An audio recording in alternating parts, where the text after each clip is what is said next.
Ladies and gentlemen, welcome to a new episode of Esports B.O.O.M, your weekly esports business podcast. My name is Maurice Eisenman, your host, and I'm joined by a very special guest, Dignitas' one and only Chris Mann. Chris, how are you? Good. What's going on for you, Maurice? Good. We were just talking before we went live how you're probably our most frequent guest.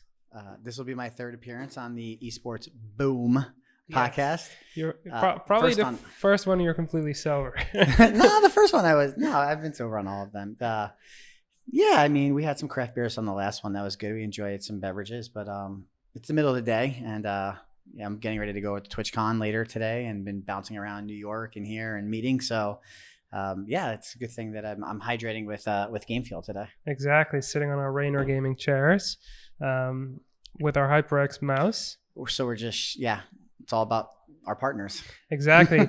Exactly. Well, especially from you, given that you're our VP of partnerships. Yeah, thank you. I've been here for about 3 months now. It's been an exciting 3 months. Obviously, we opened up this facility, kicked it off with a big watch party, and then a party for around Rocket League, and I had Raquel perform. If you guys haven't checked out Raquel, make sure you check her out, Raquel Lilly. And it's been a great 3 months. And obviously, since I've taken the role, we went from last place in Clutch Gaming to now qualifying for Worlds. So I know Prindy is like to claim that that's his turnaround, but I'd like to think it's me for doing nothing but just joining. So for those of you who are new listeners, obviously this is our second episode live. We generally have two halves of the show. The first half is we go through the stories over the past week in esports, particularly on the business side. And then we kind of go through those stories, we explain them to you, and then we give our hot takes. The second part of the podcast, which generally if our guest is here for the third time, we wouldn't do, but given the fact that we're on a new platform, we have a new audience, we will do it. And we kind of go through your esports story as well. Okay, let's do it. So it's pretty interesting because last week we had Matt Klein on, our director of media, and he talked a lot about content and the stories. A lot of the stories were focused on content and kind of general ecosystem around it.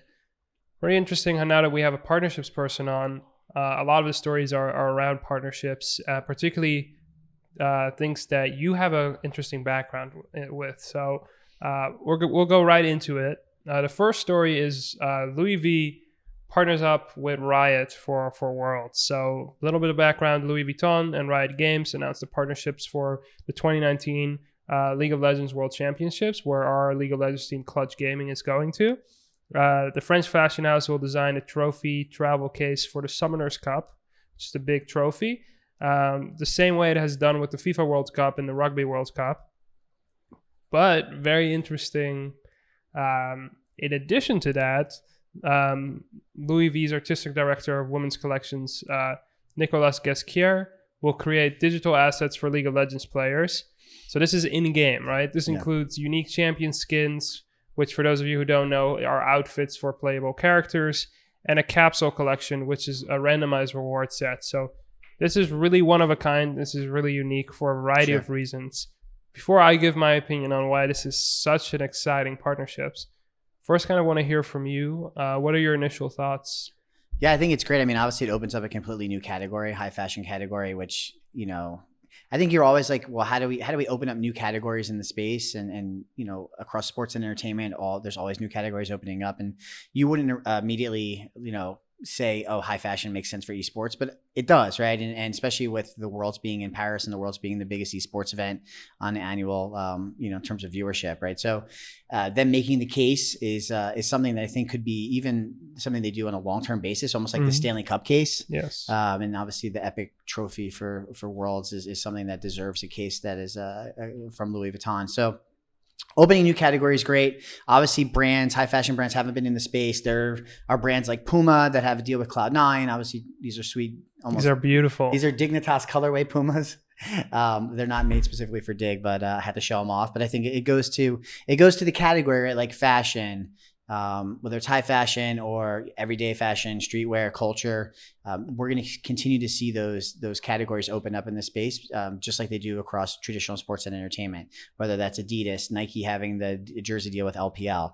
And so that's exciting. In terms of the the in-game stuff, to me, that's a wow kind of moment. We've seen Fortnite do some interesting things with in-game integrations, but never like League. And when you talk a brand like Louis Vuitton having in-game items in League of Legends, that's crazy, right? Like a couple years ago, you'd be like, how that doesn't even make sense. But not only do you have to look fly fresh and flashy like in real life, but you also have to make sure your character is your in-game champion is decked out in the best. And certainly there's a market for it. Riot a couple years ago, right? It was like they made like $1.6 billion in skins and in-game stuff. So certainly Louis Vuitton sees the value in that and extending their brand in game, along with what they're doing on the kind of case side. So it's very cool. Yeah, it's really, really interesting, and we'll talk a little bit more about the in-game items aspect of it. But first, I want to touch on why does this partnership make sense for Louis Vuitton. So you already mentioned the Worlds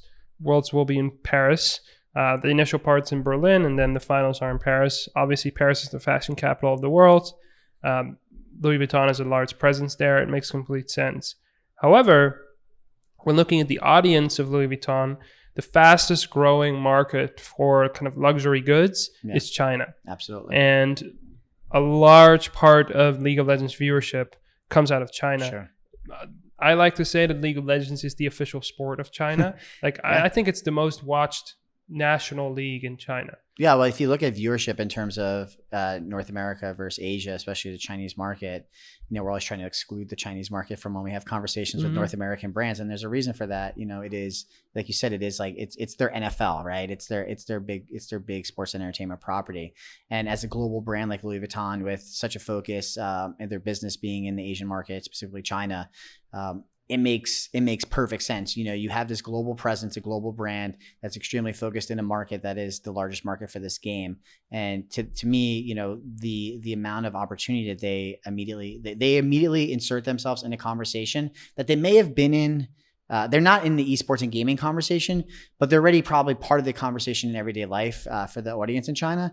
But now they're like part of almost like everything that they do. If you're a gamer, if you're interested in high quality fashion, if you're if you're a League of Legends fan, whether you're watching or not, esports, you're now immediately, I think that's also a smart thing. It's like, it's an esports tie with the case, but it's a very like, if you're just a gamer, right? If you play League, like now you also have Louis Vuitton touch point. No, absolutely. And it's just, to your earlier point, it was a wow moment for me as well.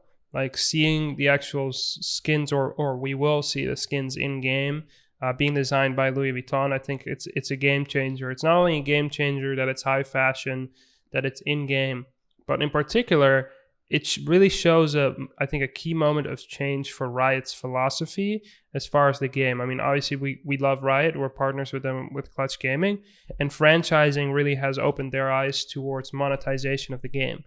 Because obviously, once you're franchising your league, the goal is that you're moving away from it being just a marketing tool for your game, which was what it was initially, and you're moving into a profitable sports model similar to the NFL or the NBA.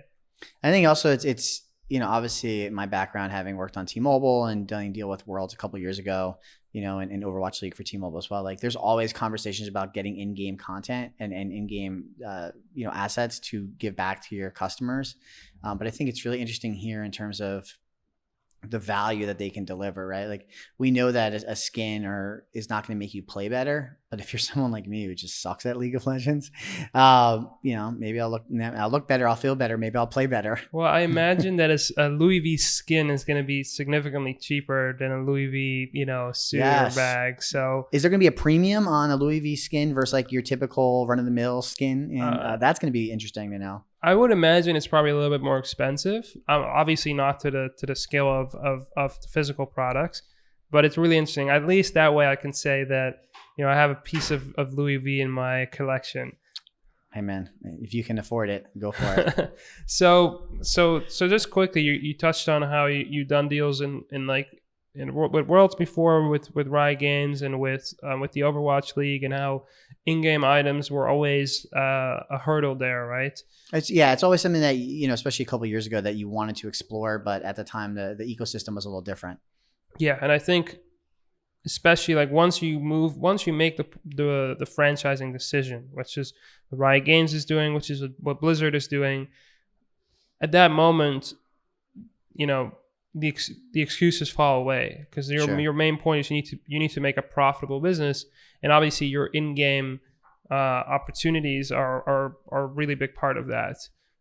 So it's really, really good to see Riot open up to in-game items. Now, I'm not expecting League of Legends to be, to having billboards all of a sudden anytime soon. I think they're going to keep it very select and very strategic. But this is a good sign of things to come. Yeah, I mean, I think also it goes back to adding value. Like, people, clearly there's a market in games that are free, like Fortnite and League of Legends, to outfit your character, your champion, your hero in something that you maybe represent yourself. And so if you feel like Louis Vuitton represents yourself, maybe you're going to buy that skin, right? And I think that's the thinking there too. It's like individuality and how to differentiate yourself, not only in real life, but also in your kind of digital kind of gaming life as well. And, I think Fortnite right now has a deal with DC through Batman. They've done stuff with Marvel before. The millions of skins that are in that game, right, that essentially don't help you play better, but you look better, you look cool. It's like almost like a bragging, like, hey, check out how I look, right? And same thing if you're wearing a fresh pair of kicks in real life.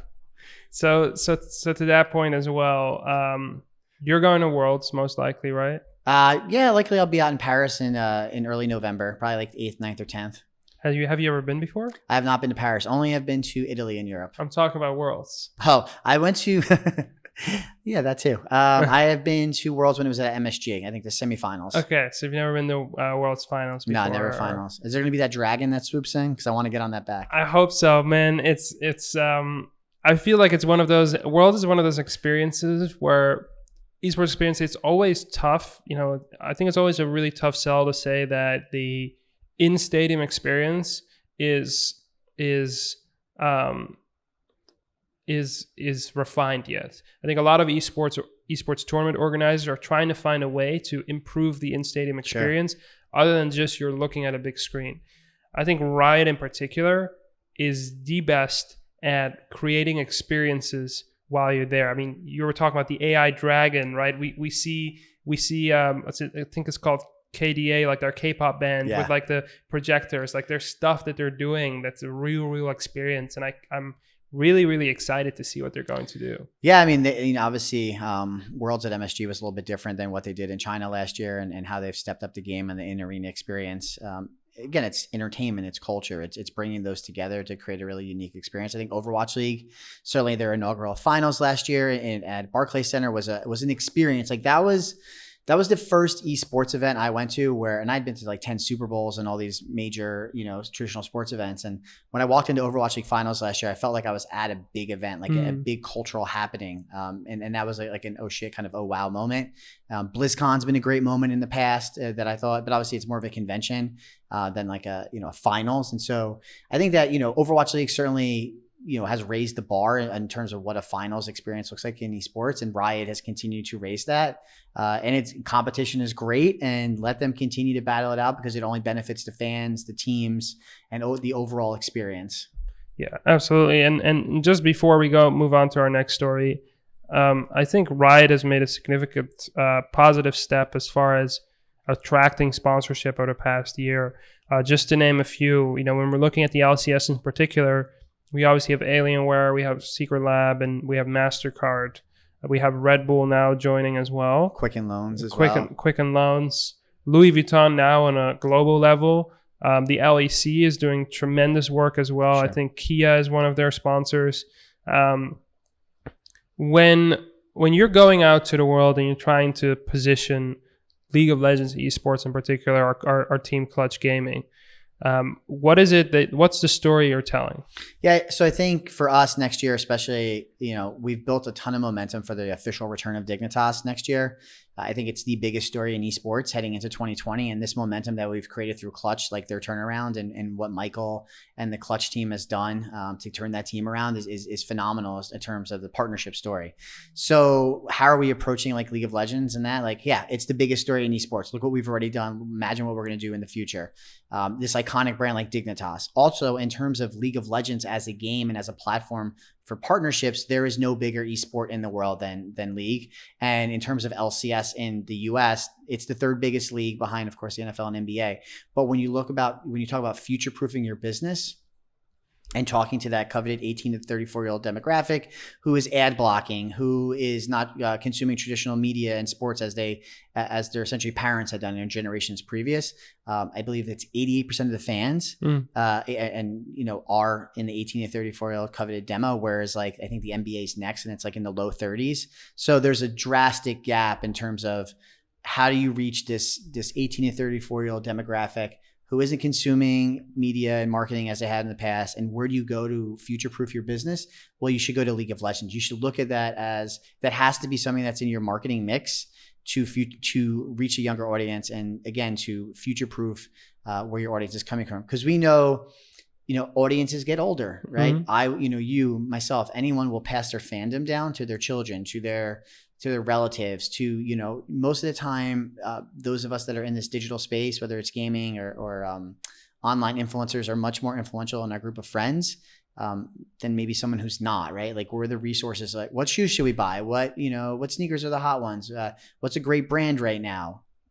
And so, it's just the ecosystem in general has so much influence, not only from a property level of LCS, but also the fans, the community, the players, in essentially setting trends for the future. No, I couldn't agree more. One interesting note that I just want to touch on is you mentioned how 88% or close to 88% is in the 18 to 34 demo. I think that's very unique to League of Legends in particular because it's a game that's been out for 10 years. So even if you were 10 years old when the game initially came out, you're now 20 years old. I think that's also one of the reasons why we're seeing a luxury brand like Louis Vuitton partner up with League of Legends as opposed to Fortnite. Fortnite, obviously, the audience is a lot younger. I mean, you might be able to sway some of their parents to buy your products, but especially with League of Legends, it's a PC game, which obviously has a barrier to entry. That's cost. The audience skews older relatively to other esports games while still being in a very coveted demo. So it's the perfect audience for a brand like Louis Vuitton that's trying to become the luxury good brand of the future generation. Yeah, I mean, they're tapping into the right moment. It's the biggest event, right? Outside, you can argue maybe that international is a big event as well, but on a consistent basis with a season, with a real ecosystem of esports, this is the culmination of the biggest esport in the world, and they're tapping into this epic event in a way that is very organic to what they deliver. A Louis Vuitton case is a very sought after piece, right? Yeah. In-game content is very sought after, so I think they're doing it in a way that's very smart. And I'm sure that they have, Nas and the team at Riot have been very probably strategic in how they're going to enter, right? So it's very refreshing to see new brands coming in, especially brands like Louis Vuitton. Exactly. So moving on to our next story, it's not as a happy story as this, but it's the fact that Overactive Media, which is the parent company of Splice, shut down Splice's Rochester office. Overactive Media will shut down its Rochester, New York office, and with that is eliminating some positions. Their main focus, according to their vice president of communications, is they're focusing on moving their teams to Toronto because they have their Call of Duty and Overwatch League team there. Sure. So with that, they're moving some of their key positions there as well.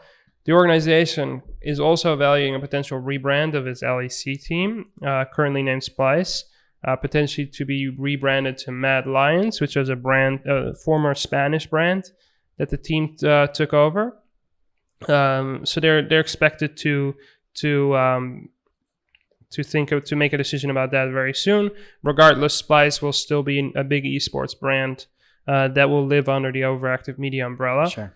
The main reason why I have this story is to kind of touch on a point that we have discussed in the past, but this idea of having dedicated brands for dedicated games versus kind of an overarching esports brand. I mean, we're looking at Dignitas. I mean, for us, obviously it's Dignitas, right? And as everyone knows, it's public knowledge. Clutch Gaming, after the end of Worlds, will rebrand into Dignitas as we return into League of Legends. But I'm interested to hear from you to kind of explain to our audience, like from a partnership perspective, there are certain benefits to both. And what are those? Yeah, I mean, it's certainly unfortunate that those that are, currently looking for new roles, and best of luck to them. And I think there's a couple of things you hit on, like there's pros and cons to having multiple brands, and we've talked about them at length. And I think, the pro is essentially your turnkey solution, right? It's an easy conversation to have, especially with executives in an organization on a brand side that may already have skepticism of the space and the convoluted ecosystem. So that's a pro, right? It's like, oh, we're doing a deal with Dignitas. It's not Dignitas and Clutch Gaming and this and this and this and having to explain all of that. It's a lot of equity there in a team name like Dignitas. Of course, from the brand side, a pro of having multiple kind of teams under your org is could be something as simple as, hey, we don't want to partner or associate with a Red Blood game. And as such, we want to do a deal with, like the LA Valiant. Mm-hmm. Whereas if we're interested in an overarching deal with like, the Immortals Gaming Club, then we'll look at like MIBR and other, other titles under their, and other orgs under their, control. So there's pros and cons to anything. I think at the end of the day, I tend to lean towards what's an easier conversation to have with an executive at a brand, CMO, VP, SVP, to get them interested in this space, and having to explain why we have different teams in different games, and why you have to focus on different communities. That's just an extra level or layer of a conversation that may delay a deal getting done, and maybe hang up. But at the same time, if you're like, hey, we only want League of Legends, then you can go off and sell League of Legends. So again, pros and cons to each, and I think this system.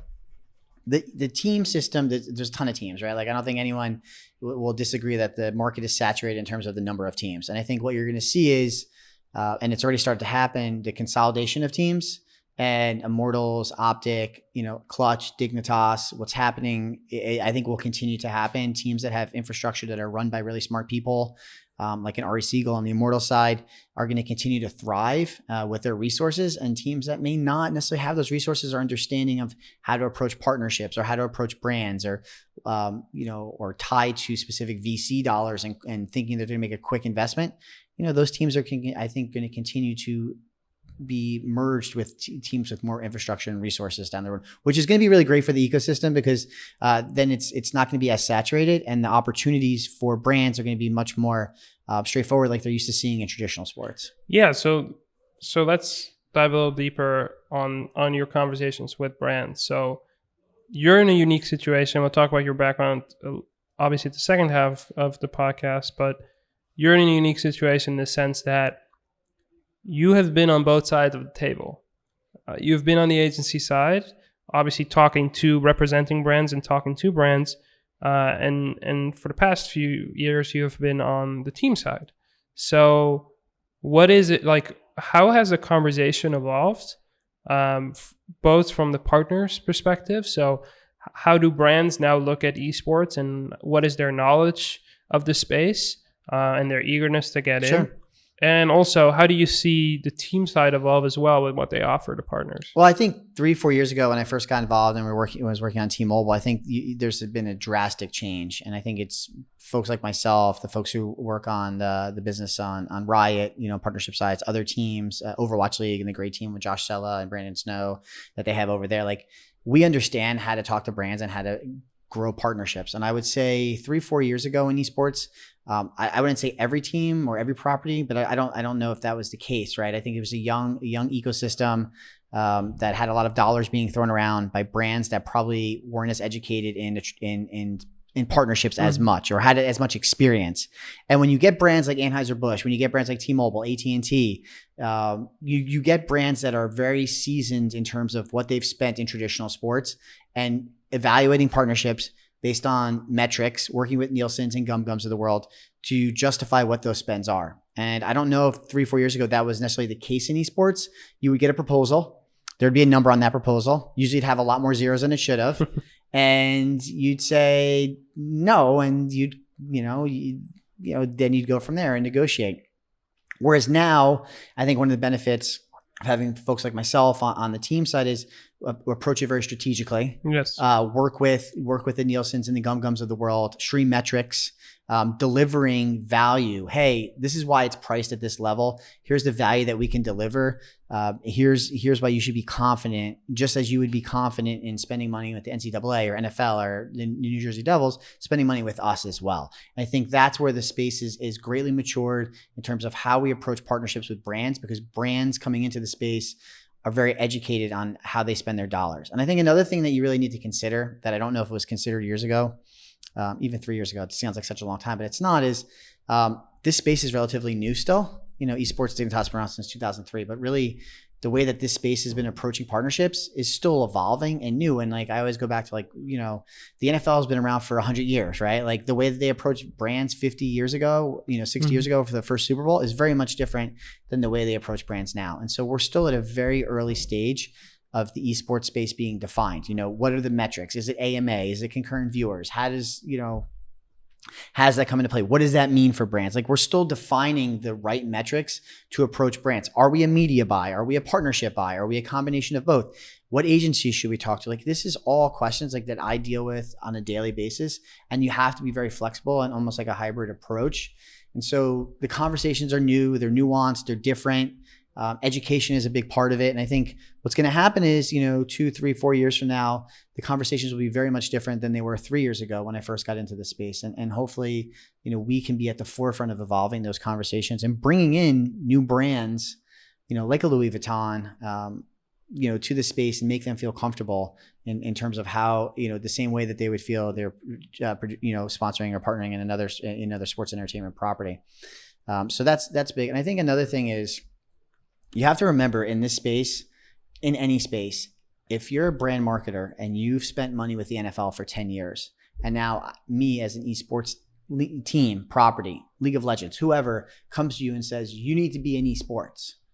Why do I need to be in esports? What's the data that shows me why, right? Because then I have to take that data and tell a story to who I report into, whether it's a CMO, whoever, that here's why I should take money from a proven property like the NFL and spend it with Dignitas, Riot, Blizzard, BlizzCon. There's so many events. There's so many opportunities. What is the right one for my brand? And I think it's really simple. It's like, you have to listen to the brands that you're talking to, and you can't try to, fit a, square peg into a round hole, right? It's like simple.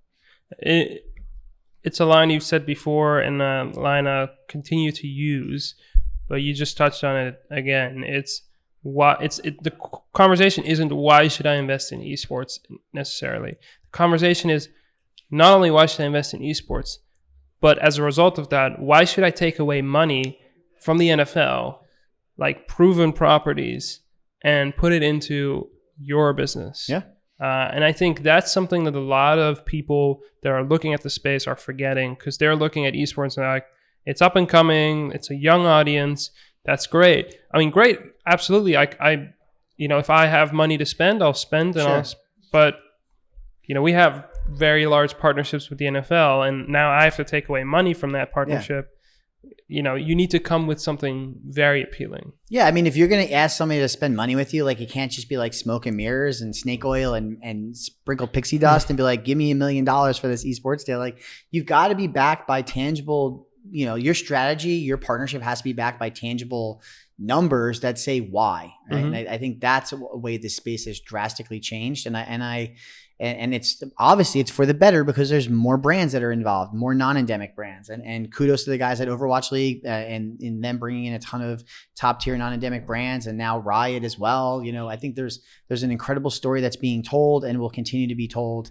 And 3-4 years from now, who knows what the future will opportunities. I mean, you look at Twitch and the great work that Nathan and his team have done in terms of the non-endemic brands like the Jersey Mikes, right? And the Hondas that are spending money on Twitch because they, the gaming and esports component, right? We all know gaming is much larger than just esports, and we're lucky at Dig to have a great group of content creators and opportunities to work with content creators, not across the board. So I think when you think about like different opportunities in the space, it's like approaching it strategically, 360, holistic.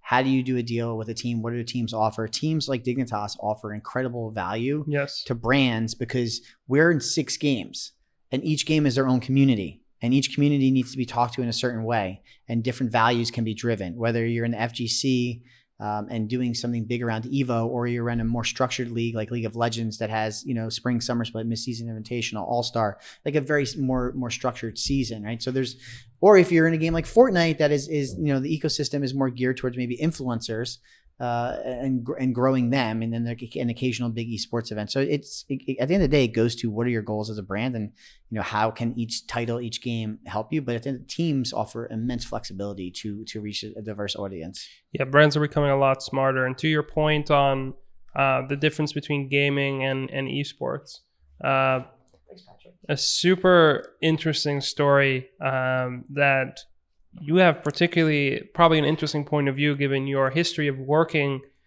with this type of athlete, but Luminosity Gaming added NFL superstar Richard Sherman as a shareholder and a brand ambassador. So Sherman announced this week. He will appear at Luminosity Gaming activations. He will also create content with the organization's soon-to-be branded Call of Duty team out of Seattle and fellow NFL players. At the same time, Luminosity Gaming recently got acquired by Enthusiast Gaming, which is just a holding company. Enthusiast Gaming also has some other gaming businesses, including a lot of gaming websites, such as The Escapist. But I really want to hear your point of view on this particular deal, given the fact that you have worked with NFL athletes before. Yeah, I mean, I worked with Richard Sherman for over a year when he was the Campbell's Chunky Soup Mama's boy. So have spent many hours with him and him and his mom and his family, and one of the smartest and one not only smartest but nicest guys, genuine guy, probably in the NFL. And I'm not surprised to see him get involved in the space. He's a gamer. He plays Call of Duty. He plays a ton of games. He's been kind of working with influencers on Mixer for a while. I think that's part of like his group of friends. So obviously Richard is one of the biggest stars in the NFL, very outgoing personality, great spokesperson for brands in the past. And, seeing him, smart move by Luminosity to tap into him, because Richard's not necessarily esports, right? He's gaming, he's influence, he's that cross section of culture and gaming and sports. And so for them to have Richard, in their essentially in their group of influencers, and to do a lot of cross kind of pollination between their pros and their influencers and someone like himself is very smart. And so I'm excited to see that. Like, Richard's already kind of like in the space and hovering, and he's got on with a great org. And I think you'll continue to see athletes invest in the space. They're gaming all the time. I have a lot of connections for the NFL space. Talk to marketing agents frequently, and I was like, how do we get our guys involved? How do we get them to tap into Twitch more? Their audience. They're already playing Fortnite. They're already playing Call of Duty. They're already playing FIFA. Like, what do they need to do to be more marketable to this age demographic, right? And I think it comes down to time for them, because they just don't have a ton of time to be consistent to stream, whether it's on Caffeine or Twitch or whatever. Like, hopefully they're streaming on Caffeine all the time. That would be great. And I think that there's an opportunity there for them, but again, it comes down to time. And so Sherman, very smart in his approach to his deal with Luminosity. Yeah, Caffeine has done a great job. They have a deal with the NFLPA, and they have a lot of different type of activations with NFL players. What do you think? Which traditional sports athlete has done a good job, in your opinion, of that crossover? I think the best example of a traditional sport, I don't know if it's traditional sports. Would Mighty Mouse be a traditional sports athlete? It's definitely traditional sports. Well, UFC is, I guess physical MMA. P-sports, not esports. I think Gordon Hayward's done a great job. Obviously, he's in even commercials now for Xfinity. Super interesting to see them use him in a multitude of ways. I really like what I've worked with Kyle Long in the past. Like, Kyle Long likes esports. He likes CSGO. When Kyle has time to stream, he does a fantastic job in developing an audience. So I think Kyle's done a fantastic job, right? Like, who's the guy, the running back, a couple of years, who was in the Broncos? Oh, man. There's a guy in the Broncos, I forget his name, but he was streaming all the time, like literally creating like a name for himself on when he was out there. He was doing a ton of stuff, giving away tickets for fans. So it was pretty cool. Unfortunately, his name eludes me right now. But if you shout out to him. If you said his name, he looks like a bowling ball. I have no idea. One of these little running backs that just bounces off of everything. You're asking to someone who's Patrick. Look it up. Running back who he used to play for the Broncos. I think he played for the Panthers. Streamed a bunch. Was doing a lot of really interesting things. Get back to us. Patrick's going to get back to us on that. But yeah, I mean, a name that pops into my mind, two generally pop into my mind. Mighty Mouse, obviously, as you mentioned. And I think particularly MMA athletes, for some reason, there are a lot who have some connection to gaming. And then you have Juju Smith-Schuster. Oh, yeah. Juju's done a great job with that. Yeah. And I think generally it's, when athletes come to us and they're like, how can we get more engaged with gaming?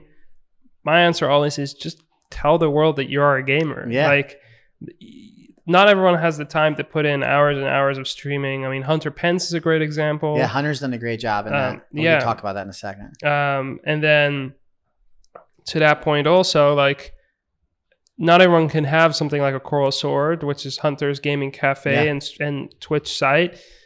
For a lot of it, it's just meant when you're being interviewed and when you ask what you're doing, like, just tell them you game. Like, it's not a dirty word anymore. CJ Anderson, there you go. Great. CJ is like, yes. So yeah, I mean, you're already doing it, so just do it, but be more outward about it and engage with. Again, it goes back to time, but like, so Hunter, obviously, Coral Sword, Ming Chen and from Comic Book Man, and Dave, who's a buddy of mine, they have this streaming studio. They can stream Caffeine. They can stream pretty much anything out of their studio. If you're in Houston, you definitely have to check it out. Best coffee, great little craft beer spot. They do a ton of tournaments. They've done some stuff with the Outlaws. But Hunter's done it. But Hunter's a nerd. Like, Hunter is not like, he will tell you straight up, like, he's this real kind of eclectic, like, athlete, but also like a nerd. He plays Magic the Gathering.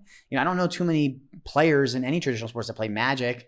Hunter like plays WoW Arena. I remember I was with BlizzCon with him last year, and he was like so hyped about WoW Arena, and it was like cool to see how like excited he was. Like, he didn't, sure, he's in the middle of trying to rehab, and he's in transitioning from the Giants to another team, and he just had a great year with the Rangers. But like, he's at BlizzCon, he's walking around. Like, I met him at BlizzCon a few years ago, and he's just like talking about WoW Arena and this rivalry. And I'm like there, and it's like my third or fourth BlizzCon. And I'm like, I love BlizzCon. It's a great event, but I don't know anything about WoW and WoW Arena. He's trying to explain to me like the different nuances of the game and why we should be excited and getting up and cheering. I mean, like, that dude lives and breathes it every day. And it's super exciting to see someone like him not only invest in the space, his time, and going to events and meeting with the community, meeting with fans, but also like investing, putting his dollars up, in a spot like Coral Sword. So, great opportunity, and we'll see where hopefully we get some stuff with Hunter in the future we can do. Yeah, I mean, kudos, I think, to Hunter, Ming Chen, and the team. I think it's a great example of building a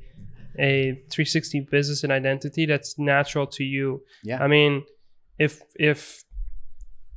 if anime is your thing as an athlete, like, that should be what it doesn't have to be gaming. It could just be, or it doesn't need to be esports or competitive gaming. It could be broader gaming culture. A great example is Israel Adesanya, the MMA fighter, is an open anime fan. Calls himself the last stylebender. Like, there are ways to show to the world that you're one of us, right? Without going full on into gaming.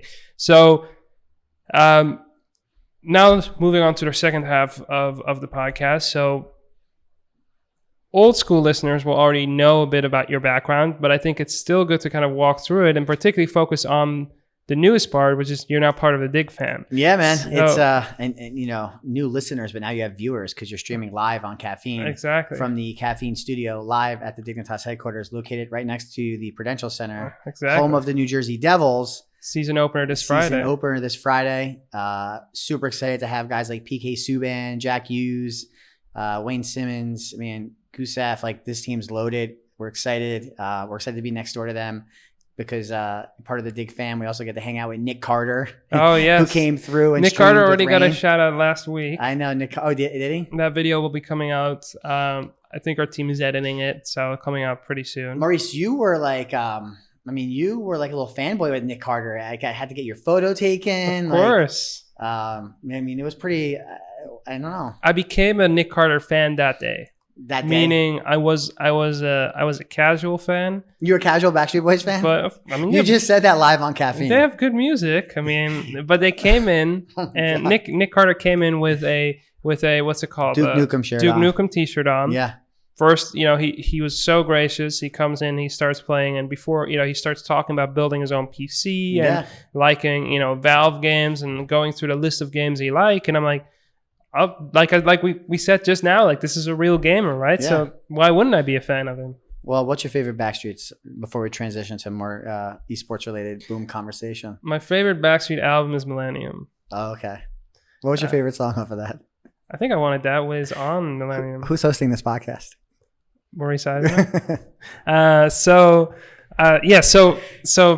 before we went on this tangent, how did a Jersey boy end up working for a top esports organization like Dignitas? Yeah, I mean, so obviously on the agency side for many years, transitioned to the team side a little bit ago. I think that when evaluating team opportunities, Dig is one that really stands out. With the traditional sports backing, of the Harris Blitzer family, along with our merger with the Houston Rockets and future exciting news. I think that I hit on it earlier, like this space is going to continue to consolidate. You want to align yourself with a strong organization that's in it for the long term, that has long-term vision. And I think for me, Dig was really that org. Mm-hmm. There's a ton of teams out there, and there's great opportunities. But obviously Michael and I knew each other from his NBC days, and I really believe, like, look what he's done with the League of Legends team, and getting this place opened up, right, and getting an org bigger, getting to buy into his vision is really exciting. And so that's a lot of the things that made me look at Dig and really consider coming aboard. Plus that I can do a podcast with Maurice in the middle of the day. Great. Yeah. There's the perks of the job, right? A caffeine cast. So I think you skipped on a lot of things. So I really want to hear your story. So anywhere from the start with Camel's Chunky Soup all the way to where you are right now. Oh, man. So 2002, I graduated college, wanted to go to law school, decided not to last minute. Good choice. Probably a good choice. I spent 2 years on the experiential marketing tour. At the time, we called it mobile marketing because cell phones are still in their flip days, and mobile because we were on the road all the time. And so that was really a great experience. Learned a lot, very hands-on event marketing, worked a little bit at PNC Bank Art Center, one of the top amphitheaters in the country down in Homedale, New Jersey. Mm-hmm. Great experience, learning about the entertainment industry. Was at an agency known as Genesco Sports Enterprises for about a little under 12 years. Started there doing event marketing and, transitioned into more client service side, strategy, activation, negotiations, a lot of shopper marketing, a ton of shopper marketing, which was really awesome. And how do they leverage the NFL? Helped Pepsi get into mixed martial arts. Helped manage their relationship with the WEC, which mm-hmm. is a real kind of flashback in terms of any MMA fans out there. Relationship with Uriah Faber, Joseph Benavidez, Chad Mendez. So I think that, to me, 2007, 2008, that was super innovative to do something in the in MMA, because I think it's almost like the same story we have now. MMA, yes. 18 to 34-year-old males, super hardcore, super passionate. The fans, if you want to future-proof your business at the time, that was a story that UFC was telling, and a WEC and fighters. And now that's a story we're telling, I think, in an even bigger scale in terms of esports and gaming. Flash forward 10 years and, running that business and kind of looked at, I'd always had an eye on esports and gaming. I'd always played games like everyone, right? Everyone plays mm-hmm. games probably. And I was just looking for a change and a different opportunity, and was in touch with Endeavor at the time, WME-IMG, and was presented an opportunity to lead T-Mobile's esports business that the agency had just won. And, T-Mobile, great brand, super aggressive, always want to be a first mover. They have this vision. John Ledger, the CEO, is his daughter actually is in a WoW. Is in a WoW clan. So he goes to BlizzCon, loves it. So they were invested in the space. And my time at Endeavor, the 2 years I spent there was an immense learning opportunity. I came in, I knew how to run an account. I knew how to do deals. I knew how to work at that. I had a great team that some of them are still there. Shout out to Nikki and Parker. Also, some of the other team, Josh, who's now at OMD. Johnny's at Engine Shop. Tatiana's at Momentum.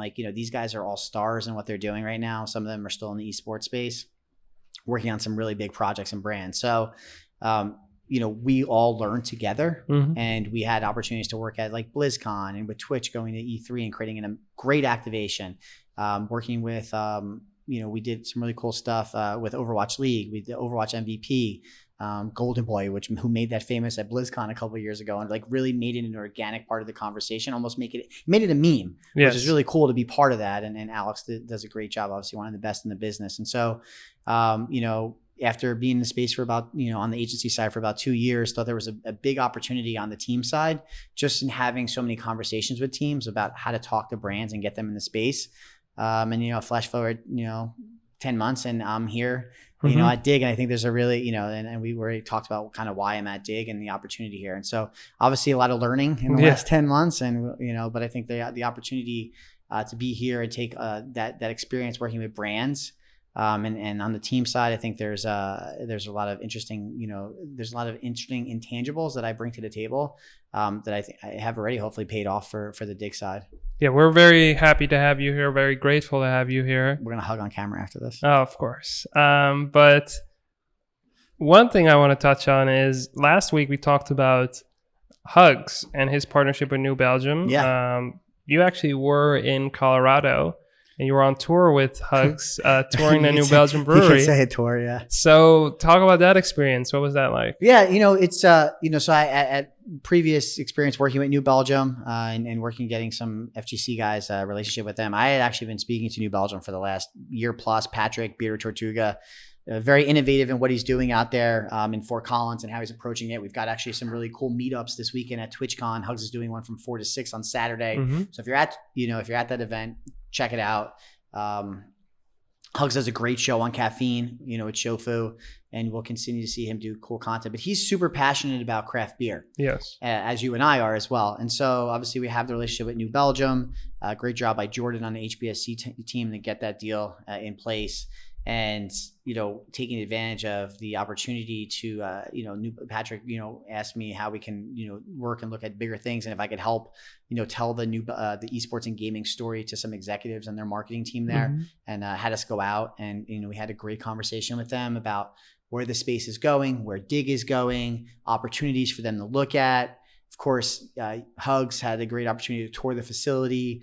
He was pulling craft beer right off the line. The dream. And it was a great visit, but also for me it was like very business focused because this is a craft beer brand. Obviously Anheuser-Busch is spending some money in the space with Bud and with Twitch in their beer league, but New Belgium, certainly a brand that I've learned to love over the years. Fat Tire was one of my first craft beers. And seeing and helping them kind of where they're going to go, and if there's an opportunity for us to do something bigger on the Dignitas side, is really exciting because it's a brand that a lot of folks love and have loyalty towards, and they're doing some really cool and innovative stuff, and their culture was amazing to check out. So great. I mean, that's not your average work week, but no. It was a good experience as well. What was your beer highlight there? What really we had I don't know if I'm going to say this word right, so I don't want to be embarrassed. Foder. Okay. You know what I'm talking about? The like large barrels. The large barrels. Yeah. The New Belgium guys probably like, that's not how you say it. It's Foeder. Is that you're Well, I don't know if it's pronounced in French or it's pronounced in Flemish, so that will have different. Well, what's the difference? Foeder. Yeah. In Flemish would be like Foeder. Foeder. That's what it is. Okay. Foeder. It's a Foeder. So clearly I'm a guy from Jersey. You can hear the accent. We don't care about pronunciation. Talk to me about Chipotle. Right, you said it correct this time. Correctly. Pulling the Foeder 65 off the line I love sours, and that was a really cool experience. Like you can only get it at the brewery, so that was really cool to see. But it was fun. Like Hugs was streaming. That was really fun. We got to see the brewer show. Like the head brewers were just streaming, and we were like chiming in and talking to them and like hitting them up about like what's new, what new experiences they're gonna bring out. Like what do they want to do in gaming? Like we'll see. There's some interesting things that I think New Belgium's gonna have coming out as a focus on our gaming market. And then to that point, I also think that it's not just like once again like similar to our conversations about athletes just a few minutes ago. Like there are ways to show to the world like this company is really a part of gaming, and I think Patrick Bearded Tortuga has done a great job of really creating a culture or cultivating the culture in New Belgium to embrace gaming. Yeah, they work with great content creators like Rabbi and Bindi Smalls and obviously Hugs, and all of them are doing meetups this weekend. There's probably a ton of other ones that they have.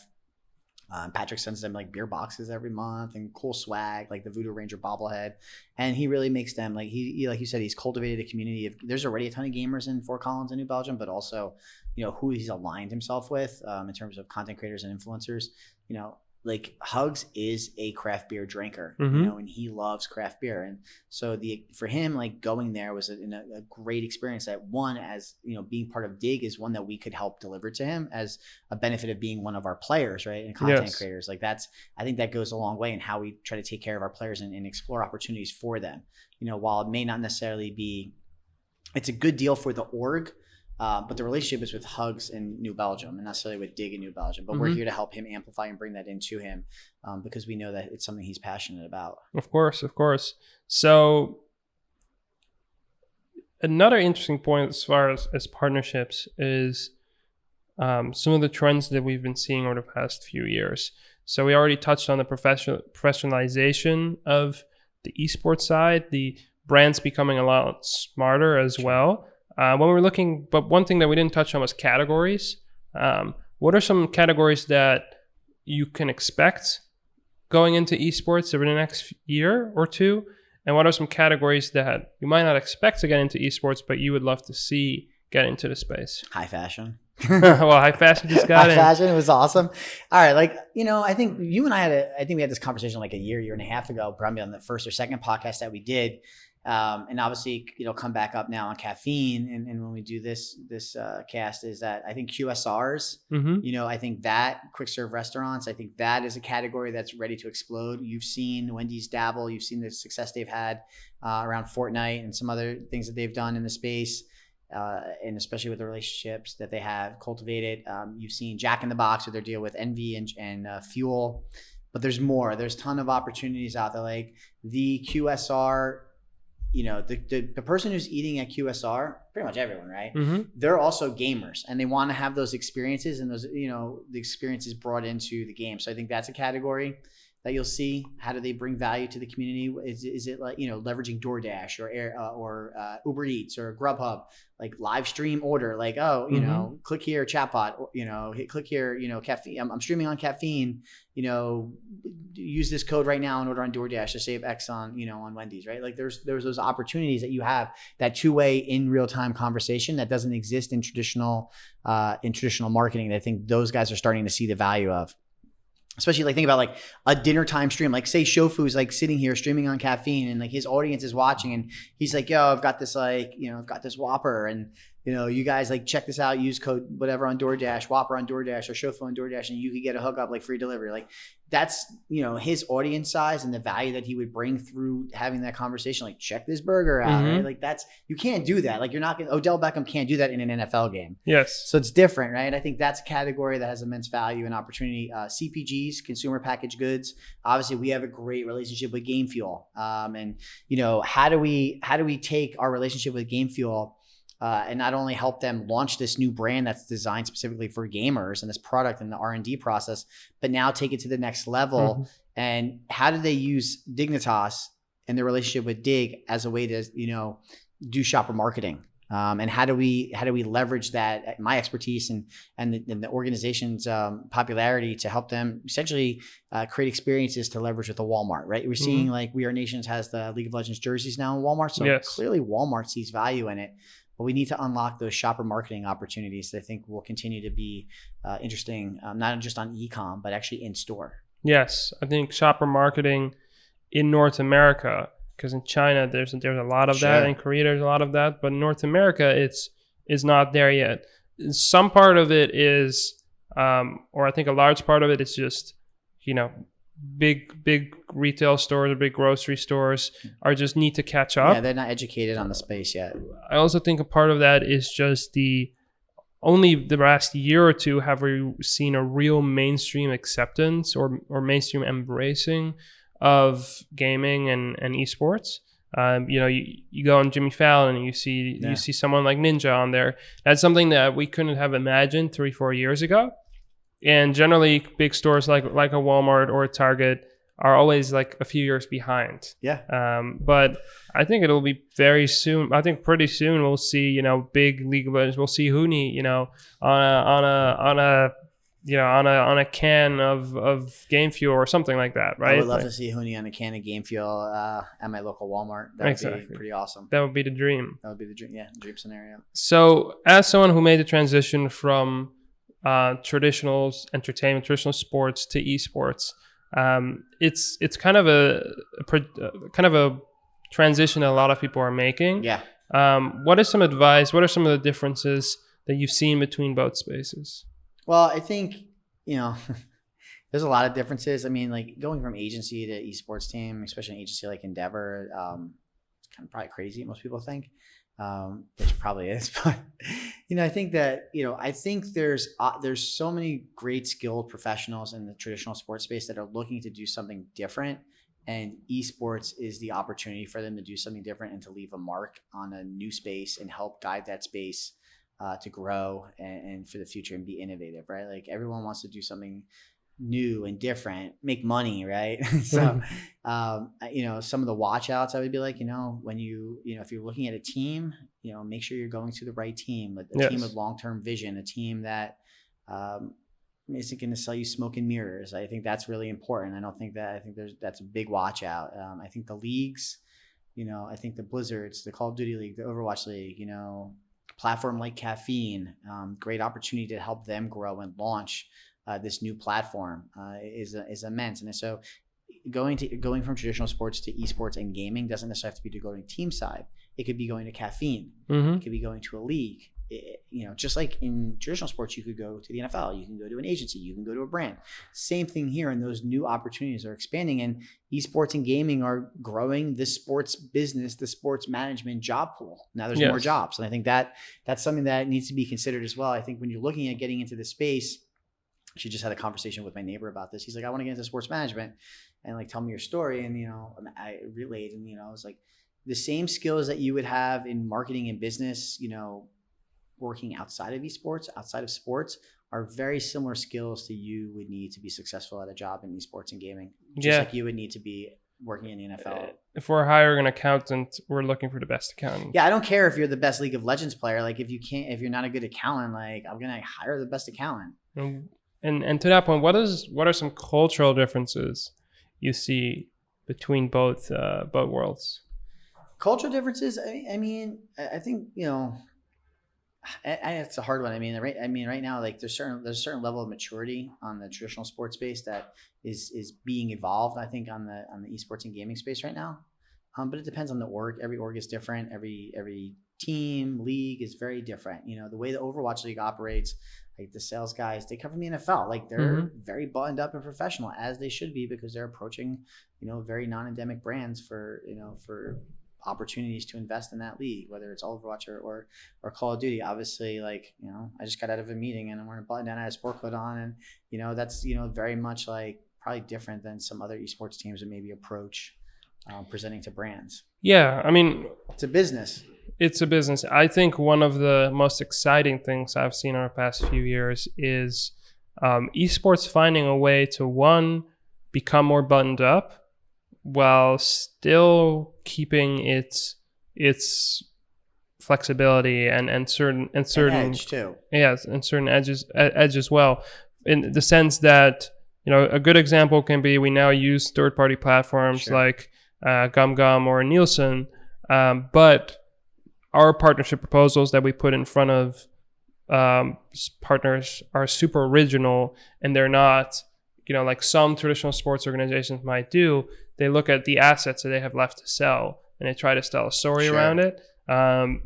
For us, even if we work with an agency, we quite often act as an agency ourselves as well. Building out the strategy. I think that's where, because we live in such a digital space and we're not confined by how many boards we have left or what logo placement we have in an arena or in an outfield, we can create things. We can create stories because we're content and digitally driven.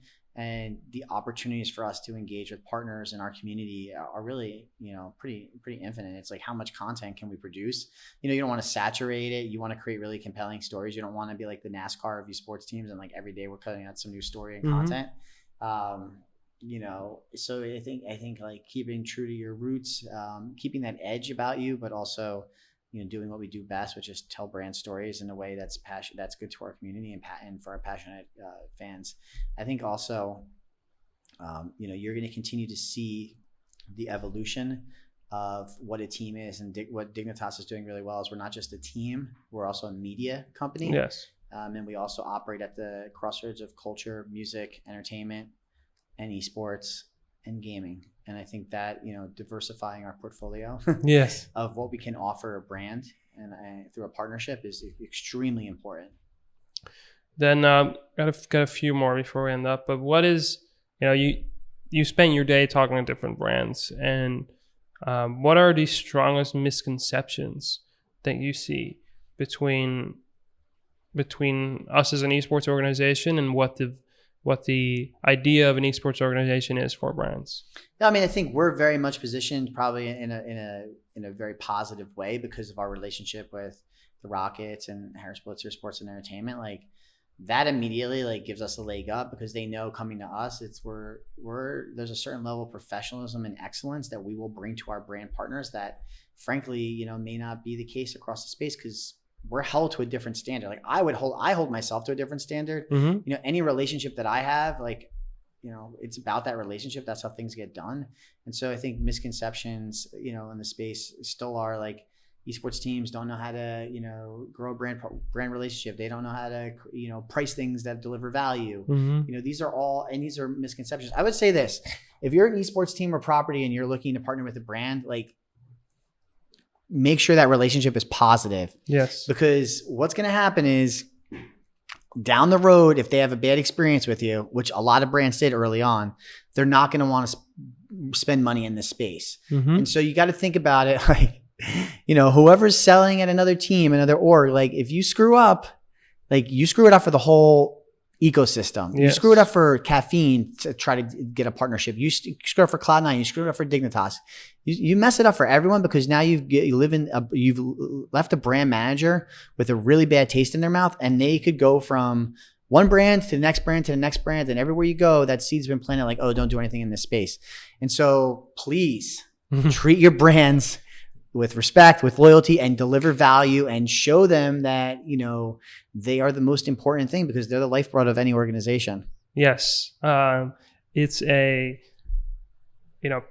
I heard this once and I keep on repeating it. It's not about, too often esports companies, esports organizations will look at the brand that's out there and forget the brand they're working with, right? So they look at the potential girlfriend or boyfriend that they see walk on the street, and they forget the partner that they've had for 2 years. Yeah.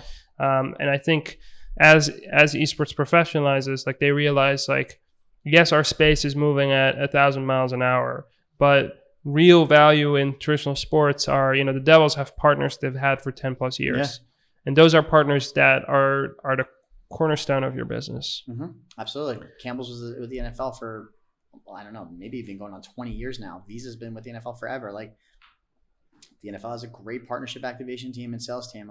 They know how to get it done. And, we need to take the space to that. And it goes from not only having relationships, but delivering value, over delivering value, and arming them with information to continue a relationship into the future. Yeah. So last question before we end the podcast.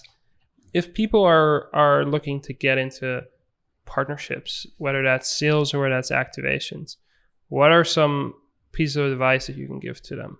I think that experience goes a long way in this.